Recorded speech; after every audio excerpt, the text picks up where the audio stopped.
ये कहानी सत्य घटना पर आधारित है। 2003 ब्रिटेन। दोपहर का वक्त और मौसम भी सुंदर था क्योंकि आज धूप निकली हुई थी। सब कुछ एकदम सही तरीके से चल रहा था। एक पुलिस कांस्टेबल अपनी कुर्सी पर बैठकर आराम से शांति से चाय की चुस्की ले रहा था। तभी अचानक पास में पड़े एक फोन पर तेज घंटी बजने लगी। कांस्टेबल फोन उठाता है और एक डरी हुई आवाज में एक युवा लड़का बता रहा है कि मेरा नाम एंड्रू है और मेरे दोस्त डेविड को एक पागल आदमी चाकू मार मार कर हत्या कर दी। मुझे लग रहा है कि शायद वह अब मर चुका है।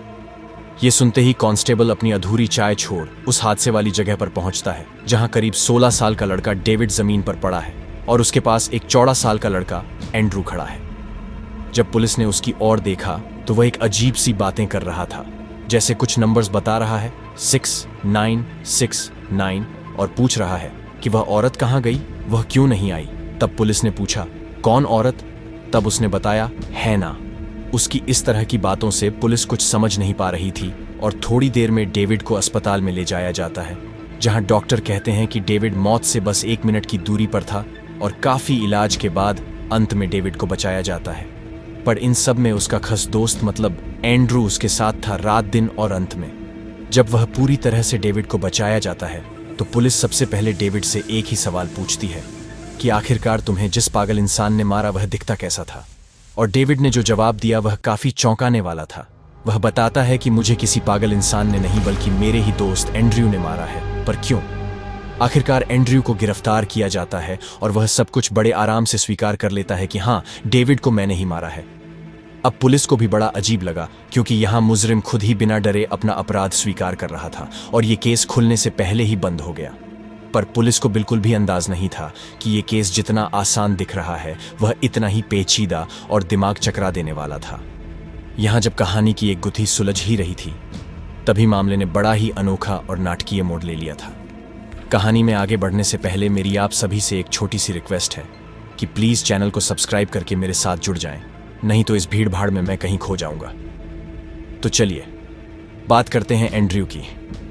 तो वह बताता है कि मैंने डेविड को अपनी मर्जी से नहीं मारा बल्कि मुझे इसे मारने को कहा गया था एक औरत ने और उसका नाम था हना, जो कि वह शादीशुदा थी और वह एक सीक्रेट एजेंट थी जो देश के लिए काम करती है। तो आखिर जब पूछा कि वह औरत कौन है तब उसने कहा कि ना ही मैं उसे कभी मिला हूं और ना ही मैंने उसे देखा है। अब एंड्रू पूरी कहानी बताता है कि मेरी एक गर्लफ्रेंड ओलिविया ने मुझे डेविड से मिलवाया था चैट रूम में और मेरी गर्लफ्रेंड भी मुझे चैट रूम से ही मिली थी। और अजीब बात तो ये है कि मैं आज तक मेरी गर्लफ्रेंड से कभी मिल ही नहीं पाया। मैं उससे मिलता तभी वहां मर चुकी थी और वह बात भी मुझे उसी चैट रूम से ही मालूम पड़ी थी जहां लोग बातें कर रहे थे कि किसी सरफरा इंसान ने ओलिविया को मार दिया और उसके बाद मेरी और डेविड की दोस्ती काफी गहरी हो गई। मैं बात कर रहा हूं 2003 की और उस समय मैं जब इंस्टाग्राम व व्हाट्सएप फेसबुक इस तरह की चीजें नहीं थीं, तब आपको इंटरनेट चलाने के लिए कंप्यूटर की जरूरत पड़ जाती थी और तब लोग चैट रूम से एक दूसरे से बात करते थे, अनजान लोगों से, और एक दूसरे के बारे में बताते थे। और उसी चैट रूम में एक दिन एंड्रू को एक औरत का मैसेज आता है।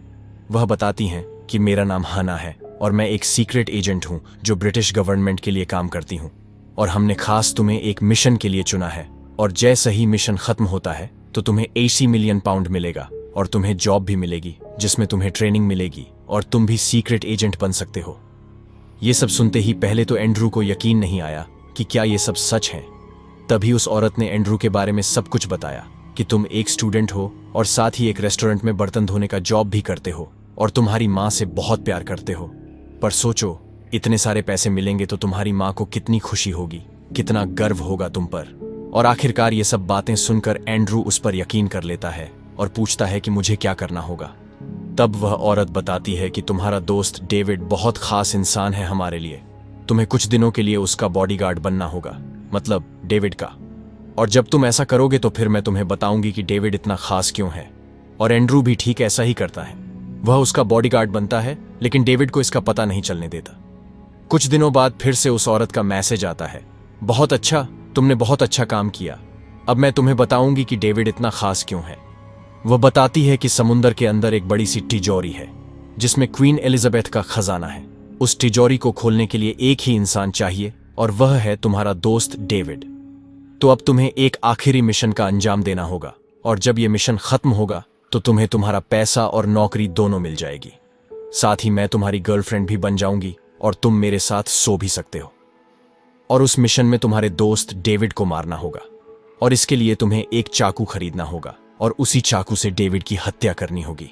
और वैसे भी डेविड कुछ दिनों में मरने वाला है क्योंकि उसे ब्रेन ट्यूमर है। और जैसे ही तुम उसे मारोगे वैसे ही मैं वहां आऊंगी और तुम्हें वहां से ले जाऊंगी। और मैं तुम्हें एक नाम दूंगी जो शब्दों में नहीं नंबरों में होगा, जैसे एजेंट 4, 7, 6, 9, 5। और अगर कोई भी तुम्हें ये नंबर बताए जैसे 6, 9, 6, 9, तो तुम्हें इस मिशन को यहीं पर रोक देना है। आखिरकार बहुत सोचने के बाद अंद्रू ये कदम उठाता है और ये सब होता है। और आखिर में जो आप सुनोगे तो हैरान हो जाओगे कि कोर्ट में डेविड और एंड्रू को पेश किया जाता है और जो डेविड बयान देता है उसे सुन एंड्रू के होश उड़ जाते हैं। डेविड बताता है कि मुझे मारने की सुपारी उस औरत ने नहीं बल्कि मैं खुद दी थी। वो औरत भी मैं ही था और एंड्रू की गर्लफ्रेंड भी मैं ही था। यहां तक कि उस चैट रूम में मौजूद 179 लोग भी मैं ही था। मैंने ही ये पूरा प्लान बनाया था। जब पहली बार एंड्रू की प्रोफाइल देखा तो मुझे एंड्रू बहुत पसंद आया और मैं उसके करीब जाना चाहता था, पर कैसे जाऊं इस बारे में मैंने बहुत सोचा। आखिर में मैंने एक लड़की की प्रोफाइल बनाई ओलिविया के नाम से। उसके जरिए एंड्रू से मिला और बाद में उसे रास्ते से हटा दिया ताकि मैं एंड्रू के और करीब जा सकूं। और फिर मैंने ही उसे मेरा बॉडीगार्ड बनाया ताकि वह मेरे ज्यादा करीब रहे।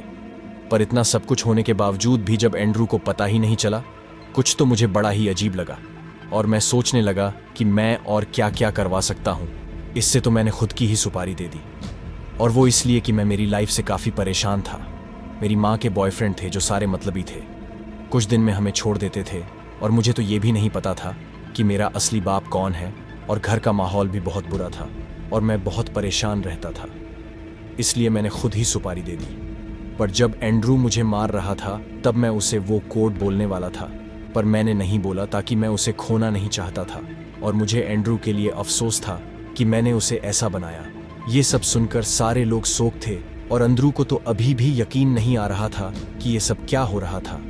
आखिरकार कोर्ट अंद्रू को 8 महीने के लिए सुधार गृह में भेज देते हैं और उस पर नेट का इस्तेमाल करना बैन लगा देते हैं कुछ सालों के लिए।